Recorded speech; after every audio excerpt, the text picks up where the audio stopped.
Assalamualaikum warahmatullahi wabarakatuh. Perkenalkan, nama saya Desi Nur Hikmah sebagai moderator dan pemateri, dan selanjutnya ada teman saya bernama Danisa Putri sebagai pemateri juga. Selanjutnya ada Deden Yuda sebagai pemateri, dan yang terakhir ada Dandina Lakbar sebagai pemateri juga. Di sini kami akan mempresentasikan materi yang berjudul faktor-faktor personal yang mempengaruhi perilaku manusia.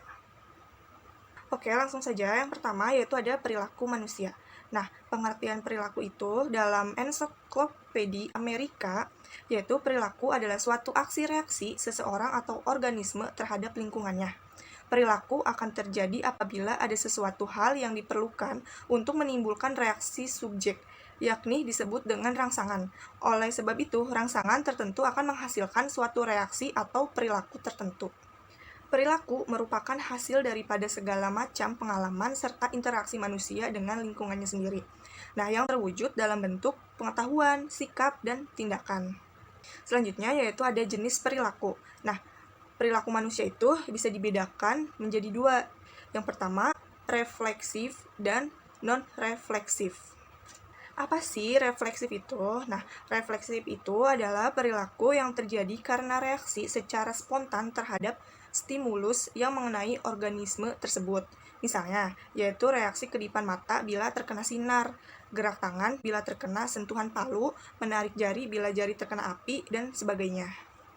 Untuk yang perilaku non-refleksi ini, yaitu perilaku ini dikendalikan atau diatur oleh pusat kesadaran atau otak dalam kaitan stimulus setelah diterima oleh respon, kemudian diteruskan ke otak sebagai pusat syaraf, pusat kesadaran, baru kemudian terjadi respon melalui efektor. Assalamualaikum warahmatullahi wabarakatuh. Perkenalkan, nama saya Daniel Akbar Sudrajat dari Fakultas Dakwah dan Komunikasi, jurusan Komunikasi dan Penyiaran Islam, dengan nomor induk mahasiswa 11940200041. Pada kesempatan kali ini, saya akan menjelaskan tentang faktor personal perilaku manusia. Yang pertama adalah faktor biologis. Manusia adalah makhluk biologis yang tidak lain dari makhluk lainnya. Manusia juga membutuhkan makanan, minuman, bahkan istirahat untuk keperluan hidupnya. Apabila semua kebutuhan tadi tidak terpenuhi, maka manusia tidak akan bertahan hidup. Next, faktor biologis yang mempengaruhi psikis manusia. Faktor psikis manusia tidak dipengaruhi oleh seseorang itu sendiri, tetapi psikis manusia juga dipengaruhi oleh faktor DNA. Mengapa? Karena dalam susunan DNA terdapat semua memori yang berasal dari kedua orang tuanya. Bahkan, psikis manusia juga bisa dipengaruhi oleh asupan makanan yang dimakan oleh sang ibu. Menurut Wilson, pada tahun 1975, beliau adalah seorang pencetus sosiobiolog, mengatakan pengaruh biologis manusia meliputi agamanya, kebudayaan, bahkan moral. Itu semua berasal dari struktur biologisnya. Mengapa? Karena semua bayi yang baru lahir akan terpengaruh oleh semua yang diajarkan kedua orang tuanya. Contohnya pada agamanya. Apabila seorang bayi terlahir dari pasangan muslim, maka bayi tersebut akan beragama muslim. Begitu pula sebaliknya, apabila seorang bayi terlahir dari pasangan non-muslim, maka bayi tersebut akan memiliki agama non-muslim pula. Next, pentingnya biologis terhadap psikis manusia. Terdapat dua faktor. Yang pertama, ada perilaku bawaan atau perilaku alami yang ada dalam diri manusia. Perilaku bawaan alami manusia meliputi insting manusia.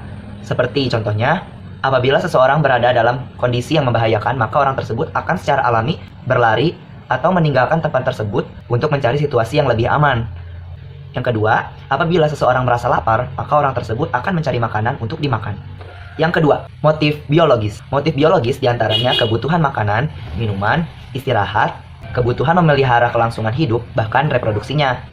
Next, tetapi yang membedakan manusia dengan makhluk lainnya adalah perilaku manusia pasti akan berubah sesuai zamannya. Contohnya, pada zaman batu, semua manusia wajib memiliki batu untuk kelangsungan hidupnya.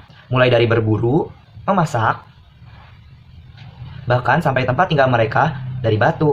Tempat tinggal mereka pada saat itu juga berada di dalam gua. Tetapi pada zaman sekarang perilaku manusia sudah berubah. Manusia tidak perlu melakukan semua aktivitasnya menggunakan batu, tetapi ada pisau dan lain-lain. Sekarang manusia juga sudah tidak tinggal di gua karena sistem pertahanan manusia sudah tidak kuat lagi untuk berada di dalam gua. Gimana? Sudah mengerti? Saya harap semoga materi yang saya sampaikan dapat bermanfaat untuk saya pribadi dan untuk teman-teman semua. Cukup sekian, kurang lebihnya mohon maaf. Sampai jumpa, pemirsa. Selanjutnya ada faktor-faktor sosiopsikologis, karena manusia makhluk sosial dari proses sosial yang memperoleh beberapa karakteristik yang memengaruhi perilakunya. Kita dapat mengklasifikasinya ke dalam 3 komponen. Yang pertama, afektif, kognitif, dan konotatif. Komponen yang pertama yang merupakan kaitannya dengan pembicaraan sebelumnya. Komponen kognitif adalah aspek intelektual yang berkaitan dengan apa yang diketahui manusia. Komponen konotatif adalah aspek volisional yang berhubungan dengan kebiasaan dan kemauan bertindak. Yang pertama ada motif sosiogenis.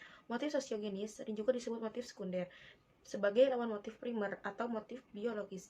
Sebetulnya bukan motif anak bawang. Perannya dalam membentuk perilaku sosial bahkan sangat menentukan.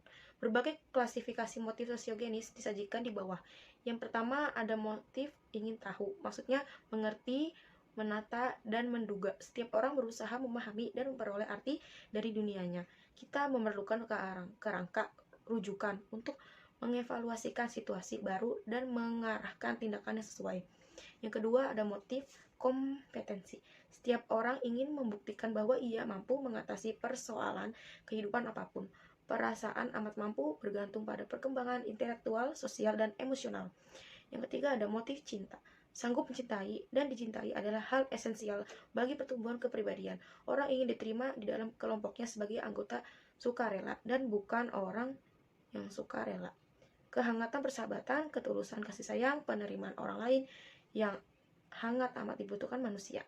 Yang keempat ada motif harga diri dan kebutuhan untuk mencari identitas. Kita ingin kehadiran kita bukan saja dianggap bilangan, melainkan juga diperhitungkan. Oleh karena itu, kebersamaan dengan kebutuhan akan harga diri orang mencari identitas dirinya, hilangnya identitas diri akan menimbulkan perilaku yang patologis atau penyakit, impulsif, gelisah, mudah terpengaruh, dan sebagainya. Yang kelima ada kebutuhan akan nilai, kedambaan, dan makna kehidupan. Maksudnya, dalam menghadapi gejolak kehidupan, manusia membutuhkan nilai-nilai untuk menuntutnya dalam mengambil keputusan atau memberikan makna kehidupannya. Termasuk dalam motif ini adalah motif-motif keagamaan. Bila manusia kehilangan nilai, maka tahu apa tujuan hidup sebenarnya. Ia tidak memiliki kepastian untuk bertindak. Selanjutnya ada kebutuhan pemenuhan diri.